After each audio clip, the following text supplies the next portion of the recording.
Deutsche Bank បានព្យាករណ៍បន្ថែមថាតម្លៃមាសនឹងកើនឡើងទៅជិត $5,000 ក្នុងមួយអុន ឬ $602 ក្នុងមួយជីនៅឆ្នាំ 2026 យោងតាមរបាយការណ៍ស្រាវជ្រាវថ្មីមួយរបស់ Deutsche Bank បានលើកឡើងថាការព្យាករណ៍តម្លៃមាសនៅឆ្នាំ 2026 ត្រូវបានកែប្រែការព្យាករណ៍ដោយតម្លៃមាសឡើងទៅខ្ពស់បំផុត $5,000 ក្នុងមួយអុន ឬ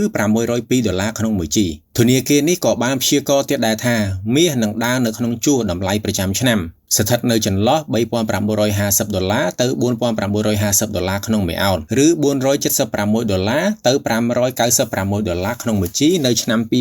2026 សម្រាប់ឆ្នាំ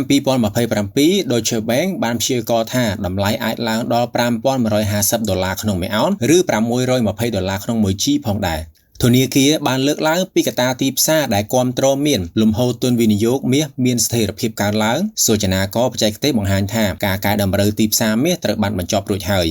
ទិន្នន័យផ្គត់ផ្គង់មាសនិងតម្រូវការមាសក្នុងត្រីមាសទី3ក្នុងឆ្នាំ 2025 បង្ហាញថាតម្រូវការមាសពីធនាគារកណ្ដាលនៅតែខ្លាំងនិងជាត្រីមាសដែលមានតម្រូវការមាសខ្ពស់ជាងគេក្នុងឆ្នាំនេះតាមរបាយការណ៍របស់ធនាគារក៏បានបន្ថែមទៀតថាតម្រូវការមាសនឹងកើនដល់